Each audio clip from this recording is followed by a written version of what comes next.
We are recording now. It's a damn tough life, full of toil and strife. We where a man undergo. So welcome to October's Book Club, where we're discussing a book that is a bit good.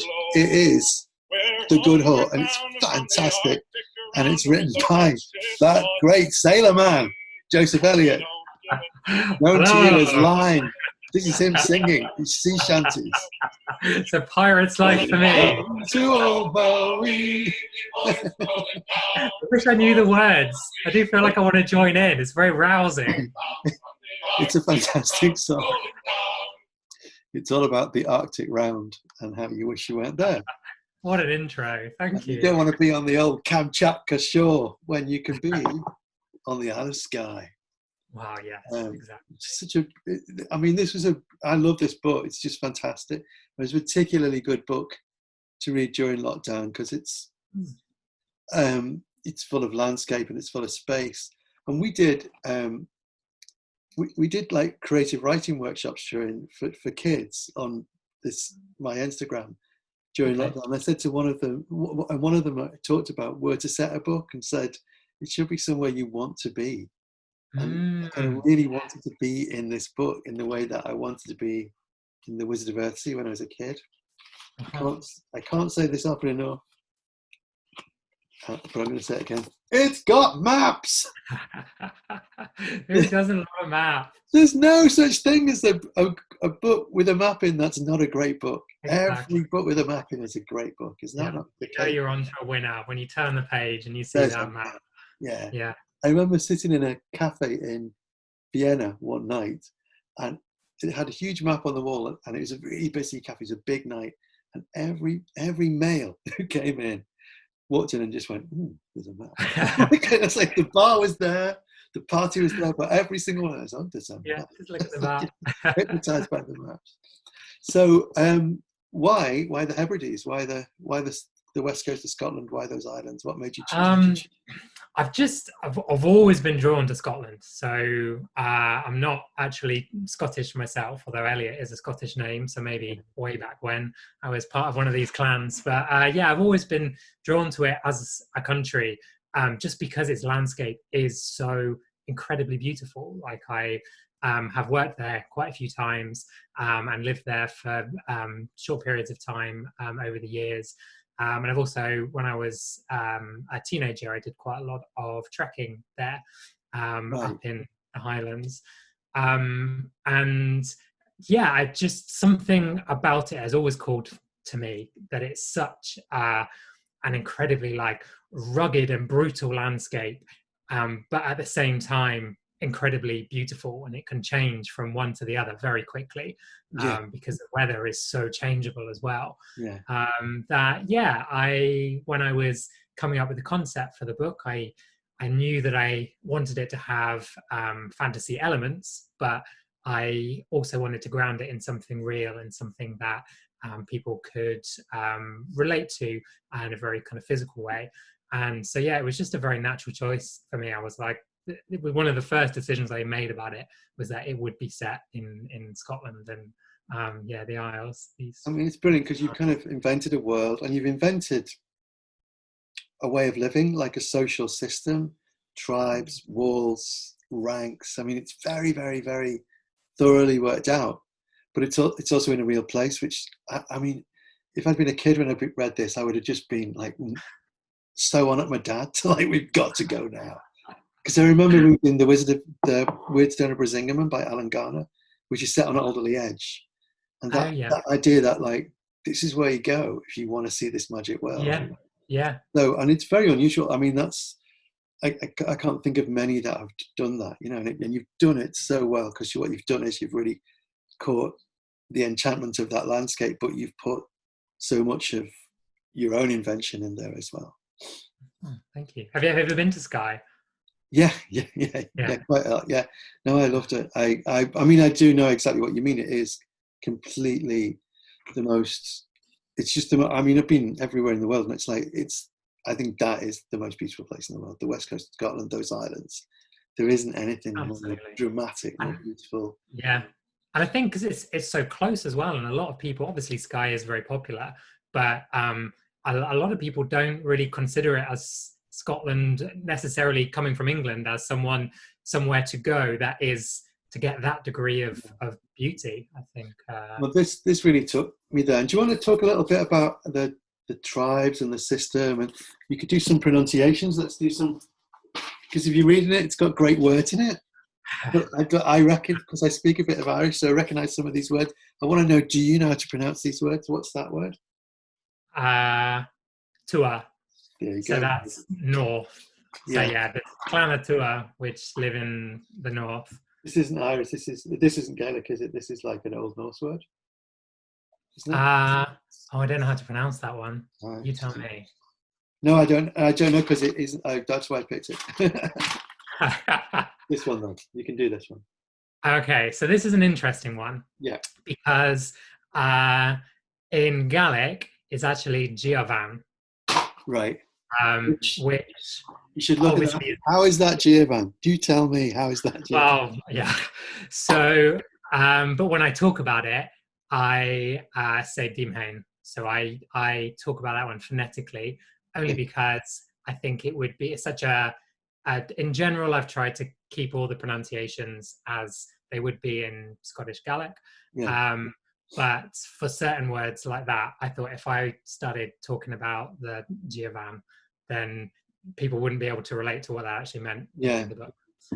So yeah, I've taken some liberties with how they would be pronounced in Gaelic, like today, and how I pronounce them when I talk about the book. But that is, I think, there's only 2 words that are an exception, and that's one of them. So every other word I've kind of kept as the Gaelic pronunciation. I think what you've done with the language is exactly what I said about the landscape as well, that it's recognizable, but you've given it a kind of magic. You've sort of turned those words into magic spells in a way. Mm-hmm. It's so good. Yeah. Thank you. Yeah, I think that's the other reason I kind of drew on the Gaelic, even though I'm not a speaker of it myself, was to try and make that connection with the history and the landscape, and to kind of invoke something real, so that obviously that language isn't spoken by the majority of people, certainly not by the protagonists, but just to give it this kind of history and sense of a weight to their historical past. And luckily I have a couple of friends that do speak fluent Gaelic that kind of guided me through the process, taught me how to say things. Right. And it's a hard language to learn because it is very yes. different, isn't it? But you speak Irish Gaelic? I've been learning during lockdown. I thought it was time to learn Irish Gaelic, and it's just different, isn't it? You don't like saying something belongs to you. You say it is at you. This is the mother at me. You don't say this is my mother. This is the mother at me, and things like that. It's just quite complicated. It's got a beautifully confident sort of strutting structure, this book, that I really like, because it's narrated by different characters.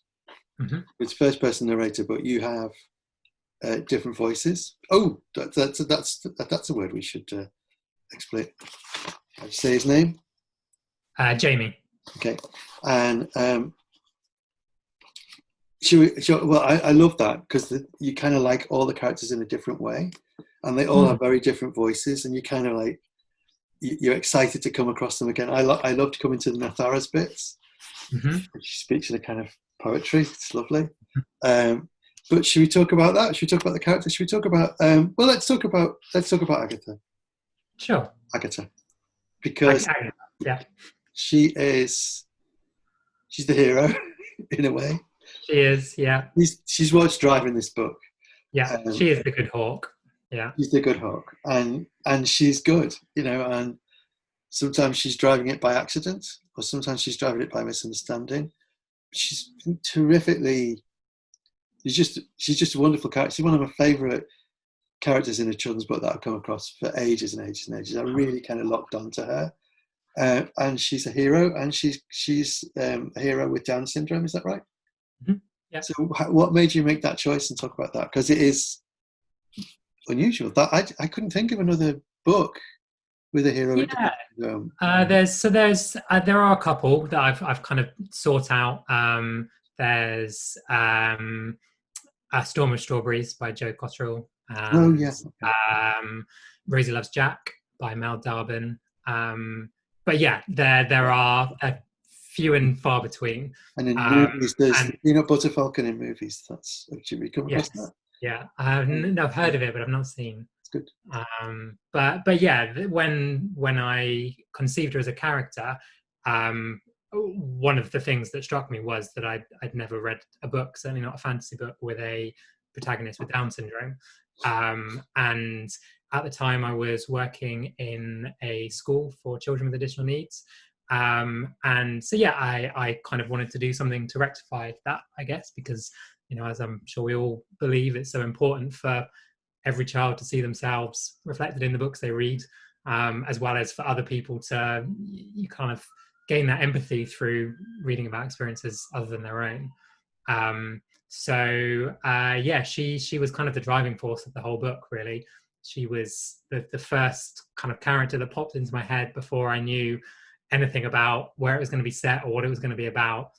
I just had this image of Agatha, this very bold and courageous and headstrong, also quite impulsive girl who was stood on a wall looking out to sea, and I knew it was very wild. The weather was quite dramatic, and that she had Down syndrome, and that the story was going to be about her adventure in some way. And so, yeah, she was very much the starting point. As the story kind of unfolded from her, I guess. Yeah, I mean, I'm such a great choice. I know that there's all those good reasons about seeing yourself in books and everything that they're really good. But the other thing about her is, well, she's just got that kind of very forthright, very direct thing that a lot of people with Downs have. So she really does drive the story on. Yeah. And she's impulsive. She'll say, like, so I'm good, right? But I'm clever. Yeah. It's like, okay, well, I've got that. I don't need to. You're not letting me make my mind up about you. I'll tell you who I am. Absolutely. And she's really a dynamo, isn't she? And I'm always careful when I'm doing these interviews about not giving spoilers away, but because it's the first chapter, I can say that. It's like she makes this catastrophic mistake in the first chapter that kind of unleashes the story, and that comes from her kind of impulsiveness and her confidence, and you really, really feel for her for having made that mistake. It was such a bother. Can I say this is a utterly brilliant first chapter? I was kind of reading the first chapter thinking, yeah, this is good, and then I went, oh my god. Wow, great. Totally hooked from then on, really. I mean, it's really got the confidence of that. Yeah, I think at the same time as approaching it from a kind of pro-representation point of view, I also wanted to make her a very kind of flawed three-dimensional character. So the book isn't about Down syndrome in any way. It's just a kind of fantasy adventure with a girl who happens to have Down syndrome, and for all the positives that brings her as well as the negatives, because she's just a person like we all are. Yeah. I was going to ask you. Okay, sorry, I was completely listening to you. I totally forgot to think about what to ask you next. I mean, why a book? Why did you write a book? I mean, why didn't you just carry on being a pirate? So we need a bit of context, just in case anyone doesn't know that I'm a pirate as well. But yeah, that I was working in doing the kids TV stuff. I've always had this idea of writing a book, as I know many people do, but I was kind of torn. When I went to uni, I did English and drama. And then after uni, I kind of went more down the drama route and started acting. But as most people know, when you're an actor, you're very rarely an actor 100% of the time. So in the times in between acting jobs, while I was working in the special needs school, like I mentioned, and then and doing bits of writing on the side. And I started writing a lot for myself as a performer. I was in like a sketch comedy group, and we'd write our own material and write, shows and stuff for us to perform in. And so I kind of grew confidence in my writing. And as that happened, I decided that I wanted to write something a bit longer. So it all kind of spiraled from there, really. And then I broke my foot playing football. Oh, not playing, not as a pirate, just a footballer. No. It wasn't some terrible Very meted out by Captain Sink. Yeah, no. Being a pirate is absolutely fine. Although I did have to do one series of the show on crutches and just kind of try and hide the crutches from the camera. It looks subtly. I'm kind of like hobbling about before I throw balls over the kids and stuff. But yeah, so I was kind of unable to do a lot of the things I was doing for quite a substantial period of time. And I was like, okay, right, well, this is my opportunity to properly get stuck into the writing. And I'd done like little bits before then, but that was what kind of really kicked me up the. So did you go? I mean, this feels like it's been brewing for a long time, though. It doesn't feel like, oh, I had a slot, so I sat down and wrote a book. It feels very densely imagined and thought through and mapped, and you've got a language and you've got the tribal system, and there's enough here to, it's very weighty in that sense. The world building is really convincing, and there's a lot of it. Oh, that's very good to hear. Thanks. Yeah, it certainly it was a process of quite a few years of, snatches kind of here and there and developmental work here and there just kind of gained momentum as it went. I certainly wasn't, when I was writing it, I wasn't writing it. It was just like a private project. It was something I just fancied doing for myself. Obviously there was the dream that it might one day be sold, but it was certainly a passion project. It was just a world that I liked inventing and getting lost in, and characters that I loved being around. So I think that's completely true of Middle Earth, or it feels like that. It's got that sort of depth and weight to it that ultimately only comes from the heart. It's really wonderful. Is there going to be a series? Is there a series we have to talk about? Yes, it's a trilogy. So have you written the second one? The second one has actually, it's just You've been approved already last week. Oh wow! The actual final. That's fantastic. That comes out in January. And so, are you working on the third one now? And then the third, I've just handed in my third round of edits. You are a SWAT. Today, about 3 hours ago. So you're a SWAT and nobody loves you. So I think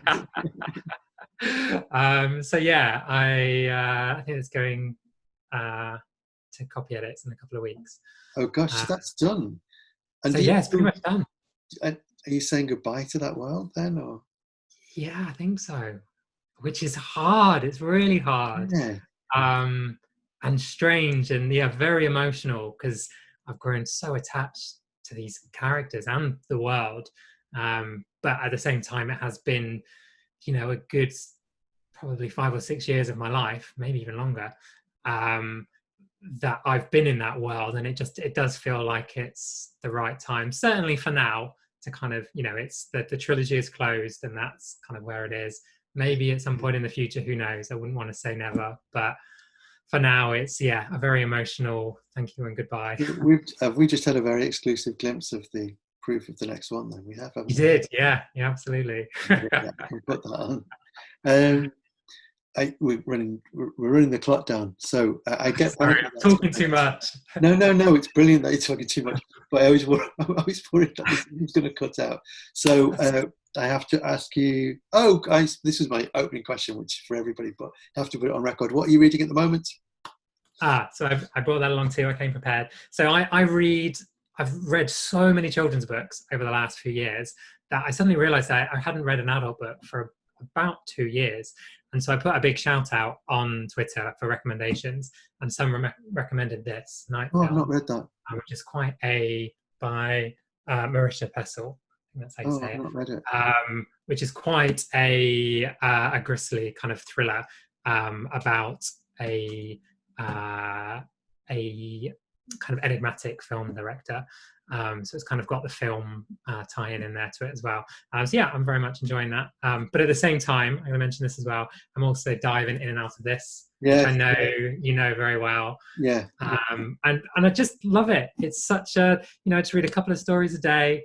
And I just think it's the most wonderful book. Yeah, we should all be pushing that book because the money goes to a good cause as well. But exactly, I absolutely adored your story in that book. It was completely, oh, thank you. It was just so clear, and it was just so well done, and just like really wise. Great piece of work. Really good piece of work. Thank you very much. Oh yes, I'm also have to ask, do you write on a computer or do you write on a piece of pen and paper, or what? How do you write? On a computer, yeah. On my laptop. Writing room? Are we looking at your writing room? No, actually. So this is the study. So the idea was that this would be the writing room, but I actually really like. So in my lounge, there's kind of a little dining area that faces out onto a bird feeder and a little balcony, and I've got kind of trees opposite. And it's just very green, and we've attracted so many birds. This year they've just like exploded, and so there's constantly birds. I live on like a 3rd story flat in London, so you don't see much nature and birds around, but we've created this little bubble, and so it's just a really wonderful place to sit. And if I ever need to, I can just look up and see some green and see the birds, and take inspiration from that. One nice thing about the first lockdown was being able to hear a lot more bird song. It's very true. Just because the traffic was quieter. Then you have to think about it's mostly robins, and once you know that, it's like that bird song is just pure anger. They're just angry. It's just robins saying, "Get out of that house! Get out! This is my patch! Go away!" Yeah, it's like magpies as well. We get a lot of magpies around here, and they're generally, I think, pretty angry birds. Yeah, we have red squirrels in our garden sometimes, and the magpies attack them. I mean, how much of a hate figure do you want to be attacking a red squirrel? Who does that? Oh. Right, I'm going to start recording now. Thank you so much, Joseph. This was great, and thank you for writing such a cracking book. It is a really cracking book, and I hope the other people in the book club are loving it. And if you haven't started it, you should definitely start it. It's really, really terrific. It's a proper adventure, and it's got really great landscape, and it's fully realised. And there's not many. Okay, thank you, Joseph. Thank you very much.